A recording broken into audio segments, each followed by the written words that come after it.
Good morning dear students.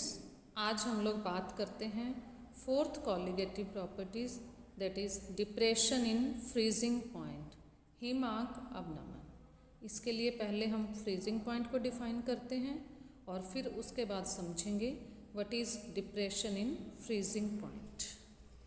हिमांक को define करें। किसी द्रव का हिमांक वह ताप है जिस पर पदार्थ की ठोस तथा द्रव अवस्था साम्य में होती हैं और दोनों अवस्थाओं का वाष्प दाब समान होता है।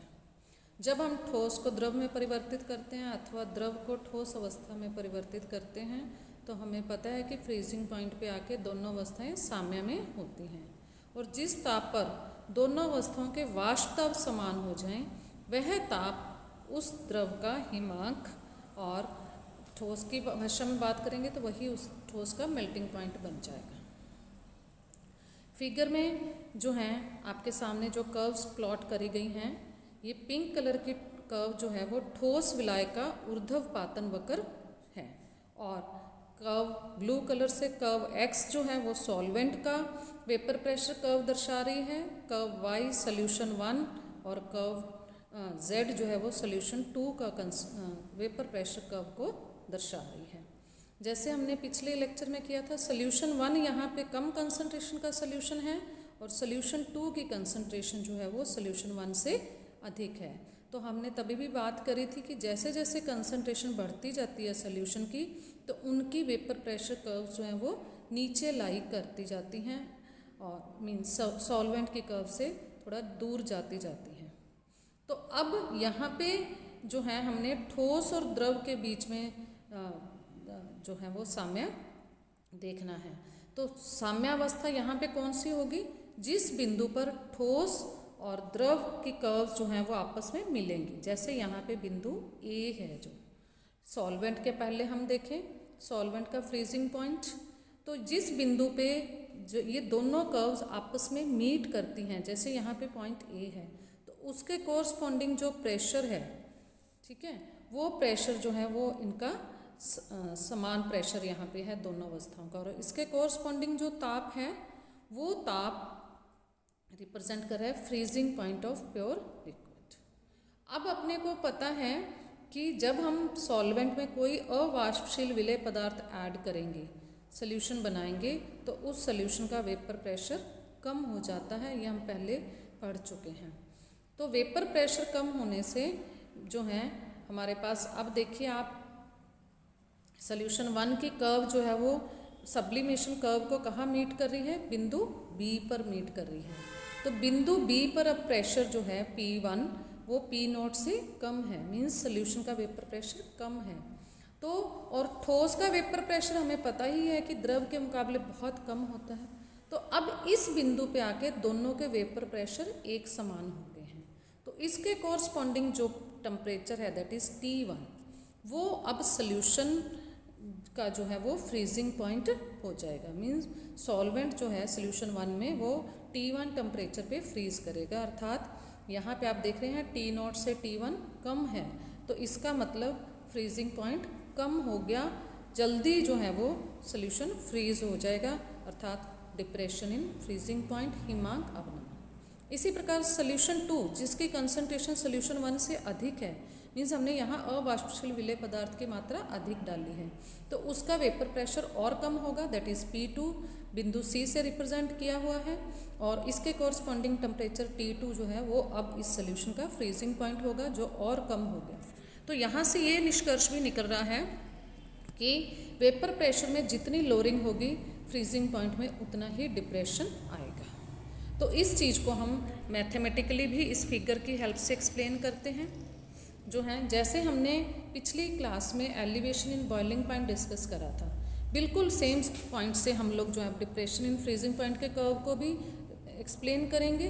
वहाँ पे हमारे पास ये ठोस विलाय की ऊर्ध्वपातन वक्र नहीं थी, वहाँ हम ये XYZ कर्व्स को एटमॉस्फेरिक प्रेशर के साथ जो है वो कर रहे थे। अब यहाँ पे आप डिफरेंस मेरे हिसाब से आप समझ गए होंगे, अच्छी तरह से आपको क्लियर होगा। अदरवाइज इन फिगर्स को एक्सप्लेन करने का तरीका बिल्कुल वही रहेगा। यहाँ आप देख रहे हैं कि हमारे पास ठोस विलाय की ऊर्ध्वपातन वक्र जो है वो ढलान सीधी है उसकी, जबकि सॉल्वेंट सोल्यूशन की कर्व्स थोड़ी कर्व्ड हैं, बट जब सोल्यूशन डिल्यूट होता है, क्योंकि कॉलिगेटिव प्रॉपर्टीज़ पढ़ते हुए हम हमेशा सोल्यूशन डिल्यूट ही लेते हैं, तो डिल्यूट सोल्यूशन की कर्व जो है वो ऑलमोस्ट सीधी ढलान वाली होती हैं और वो एक दूसरे के पैरेलल होती हैं। मैं तो इसका मतलब क्या हुआ कि ये जो कर्व की ये जो रेखाएं हैं बी डी सी ई, ये ऑलमोस्ट सीधी रेखा है, ये हम मान के चल रहे हैं, जिससे मेरे पास दो ट्रायंगल्स बन रही हैं, ए बी डी ट्रायंगल, और दूसरी ट्रायंगल जो है वो हमारे पास बन रही है ए सी ई।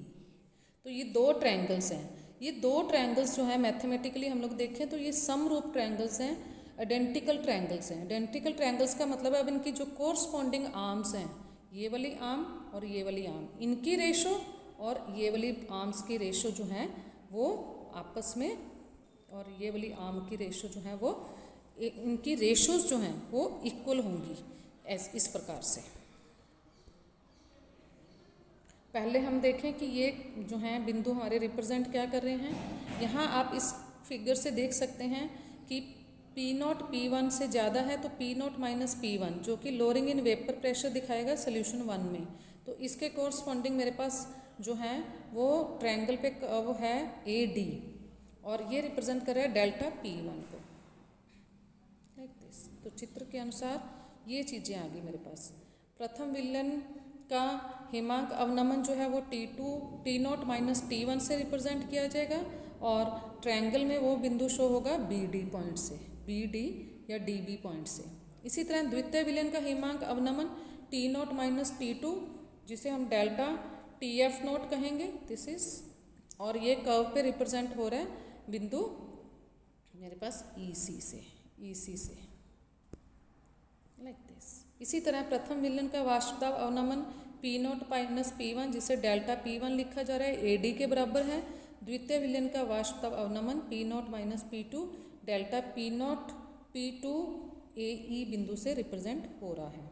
तो अब हम इनके समरूप ट्रायंगल्स होने से इनके हम लोग जो हैं वो रेशोज को इक्वेट करते हैं, like this, DB by EC is equal to AD by AE, और इसे डेल्टा T और डेल्टा P की भाषा में लिखेंगे तो it's delta TF1 upon delta TF2 is equal to delta P1 upon delta P2, equation number 1 से represent किया जा रहा है।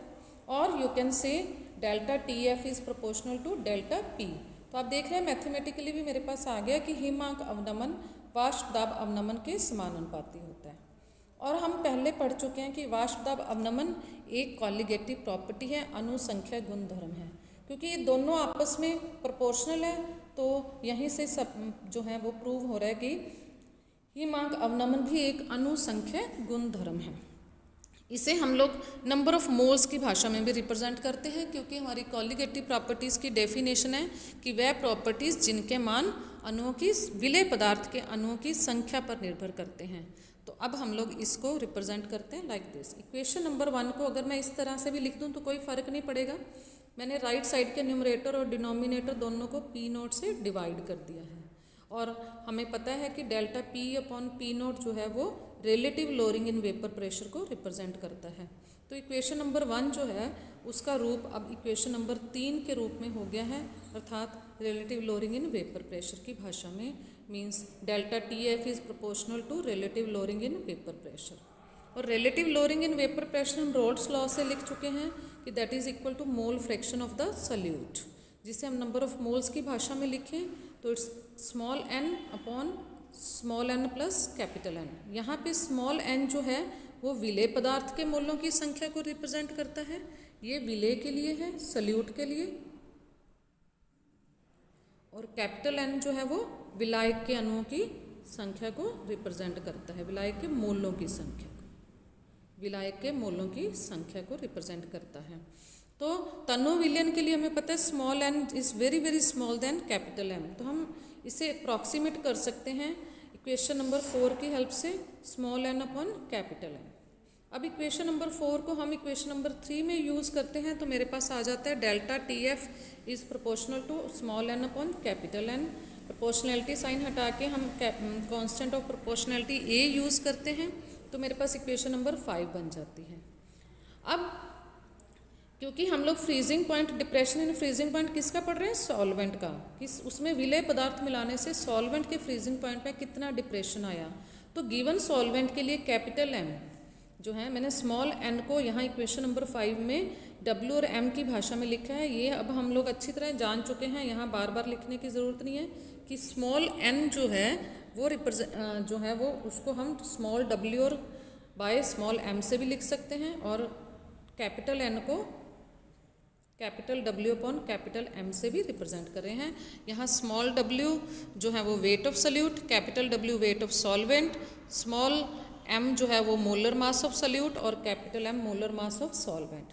क्योंकि गिवन सॉल्वेंट का मोलर मास हमेशा वही रहेगा, तो ए और एम को मिला के हमने एक नया कांस्टेंट पुट कर दिया, दैट इज़ के, और इस के को हम कहते हैं हिमांक अवनमन स्थिरांक और डिप्रेशन कांस्टेंट। हिमांक से रिलेटेड जो भी स्टडीज़ होती हैं उस ब्रांच को, उस फील्ड को कहते हैं क्रायोस्कोपी, इसलिए इसका नाम क्रायोस्कोपिक कांस्टेंट भी है। और इसकी वैल्यू हमेशा ध्यान रखना है, depends on the nature of solvent, विलायक की प्रकृति पर निर्भर करती है, विलेय पदार्थ की प्रकृति पर निर्भर नहीं करती। अर्थात के का माने गिवन सॉल्वेंट के लिए आपको दिया जाएगा, उसमें सल्यूट कोई से अभी हो कोई फर्क नहीं पड़ेगा। अब यहाँ से हम के को डिफाइन करते हैं शब्दों में।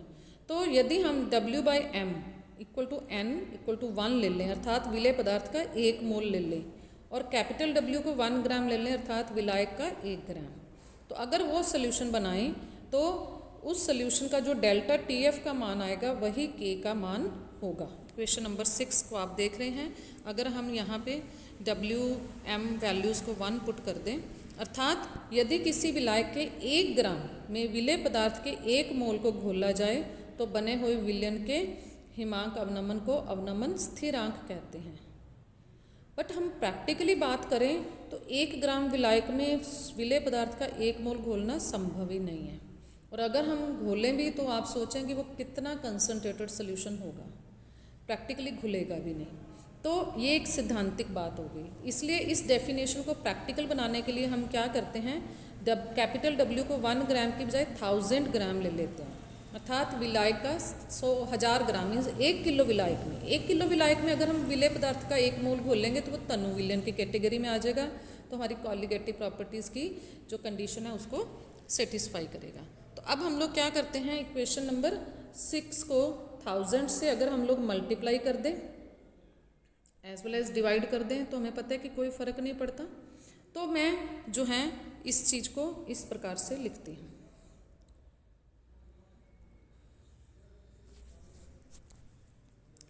यदि 1000 ग्राम विलायक में 1 मोल विलेय को घोला जाए तो फिर वो तनु विलयन की कैटेगरी में आ जाएगा, और तब हम इक्वेशन नंबर 6 को इस प्रकार लिख देंगे।